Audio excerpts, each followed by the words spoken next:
Welcome to HQ Midday. I'm Tommy Tran, flying solo this hour. Week 10 of the NFL season will come to a conclusion after tonight's Monday Night Football game. Sunday started with Jonathan Taylor delivering a statement in the Colts' overtime win over the Falcons in Berlin. Other notable things from the weekend: Dolphins snapping a 7-game losing streak to the Bills with an emphatic win at home. Lots of blowouts in the late window, but overall games have been close this season.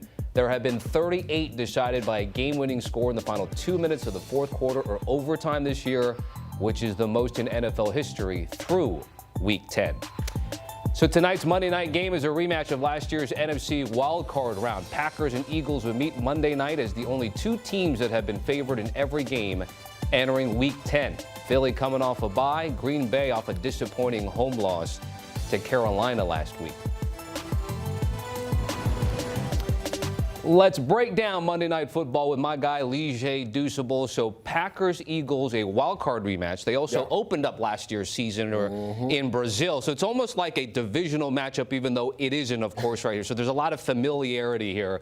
What are you looking forward to when it comes to this matchup here in Week 10 to end things? First and foremost, Jordan Love, you talked about him playing in that wild card game, 3 interceptions in that game. He also got hurt in the game in Brazil when they opened up the season last year as well, Tommy. And now he got some adversity he has to deal with. I want to see, can he elevate the pass catchers that are there, because Tucker Kraft, who I believe was the only tight end to have 60-plus receptions and 6 receiving touchdowns through the first 9 weeks, he's out with an ACL, right? Matthew Golden, we don't know if he's going to actually play. He hasn't practiced the last 2 games, so that usually is indicative of a guy not going to play in the game. So we saw them really struggle in the red zone last week, more specifically on that 4th down play, because he was in there with receiver 5, 6, and 7, and those guys hadn't taken reps all week long. So this week they have taken those reps. We've seen Baker Mayfield elevate the receiving corps when the top guys have been hurt. We've seen Drake May, what he's done with New England. People keep saying they need to trade for a receiver. He continues to elevate that group. Now it's on Jordan Love. Tommy, we talked about it. He got this deal essentially for 9 games of what he did in 2023, the back half of the season going into the playoffs. And then last year he gets hurt week 1, and the identity of the team shifts to Josh Jacobs. But you don't pay a guy $55 million to just hand the football off. And this year he has been throwing the ball around. Now it'll be interesting to see what the game plan is this week, because they are hurt at the receiving position and the tight end position. But I want to see Jordan Love elevate his roster like we've seen so many other quarterbacks do this season. So is it him having to elevate his play? Is it some of the play calling, to your point? Because that's always sort of been a bit of an enigma with the weapons that they have, which is like, on the one hand, it's a good thing to have so many options. Correct. But then if you don't have things, which Tucker Kraft was that dependable option until Correct. He got hurt. So in terms of tonight, because last game against Carolina, that was the first time he hadn't had a passing touchdown this season. So how do you bounce back against a good Eagles defense? And that goes into guys not getting the reps throughout the week.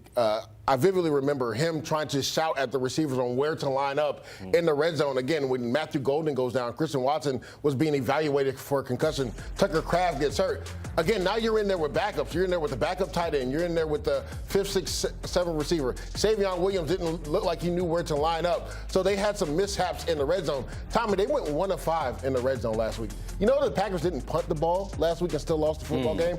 It's because if you can't finish drives in the red zone, it's really hard to win games. So yes, it is a combination of play calling, but it's also playing with guys that you're not accustomed to playing with. Like I said, we've seen Baker Mayfield do it. Tess Johnson has really stepped up his game. Can some of those younger receivers, can Jordan Love elevate these younger receivers? That's what I want to see tonight. Okay, so we've revisited the wild card round. We've talked about Jordan Love.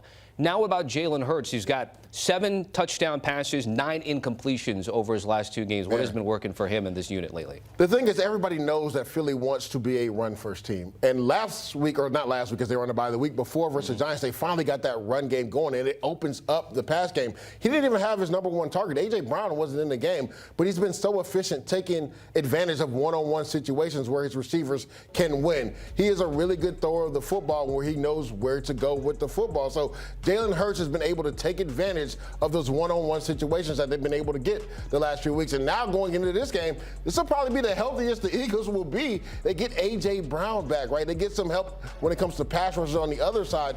So I look forward to Jalen Hurts continuing to pick up where he left off. We know Nick Sirianni is one of the best coaches off the bye. I believe he's 4-0 in his career coming off the bye. But Jalen Hurts has been taking advantage of advantageous scenarios when he gets those one-on-one matchups on the outside. So there's a good chance if they're down in distance, 3rd and 1, 4th and short, that they'll do the tush push, which they've done to every team as we've known, except this team, I mean the Packers, in the offseason really spearheaded the ban against the tush push here. So do you think there's a little extra spice going in this game? If I'm Nick Sirianni, the first play is the tush push. I'm rolling out the tush push on the very first play. Just to get like 4 or 5 yards on it, just to let them know, yeah, you tried to ban it, you couldn't do it, and the tush push is here to stay. Because to your point, the Packers spearheaded this and trying to put this proposal out to change this rule against the tush push, saying it's not a traditional football play.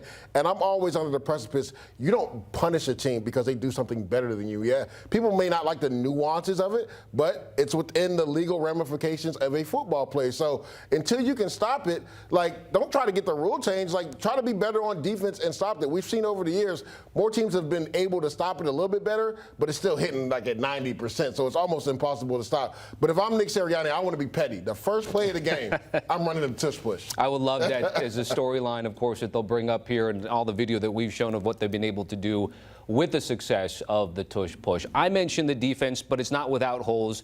Obviously, getting to the quarterback, secondary issues, things that Howie Roseman addressed during the bye week and before the trade deadline. Now, Michael Carter II, yes. Jair Alexander, though, out for this game, dealing with a knee issue, didn't travel with the team.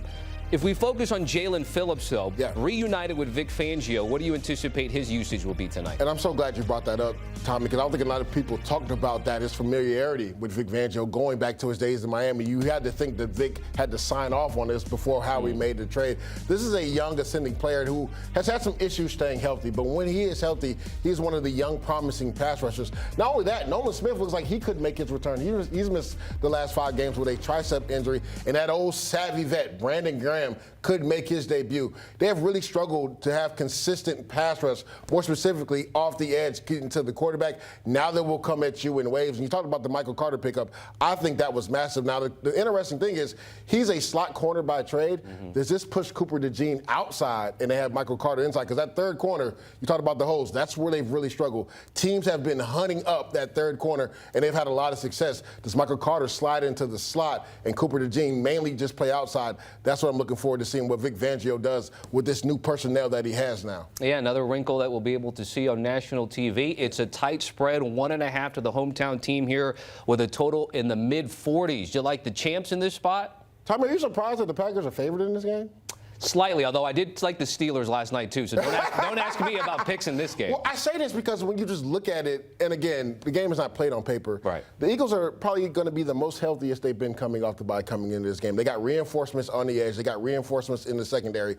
Well, the Packers are probably the most beat up they've been this season when you talk about the pass catchers on the offensive side. And then also something that we're talking about later in the show, they got bludgeoned in the run game versus Rico Dotto last week, and the Eagles have seemed like they finally found their stride rushing the football. I brought up a stat earlier. There it is right there. Nick Sirianni coming off the bye. 4-0. I'm riding with the trend, and you're going to give me points? I don't need points. Take the Eagles on the money line.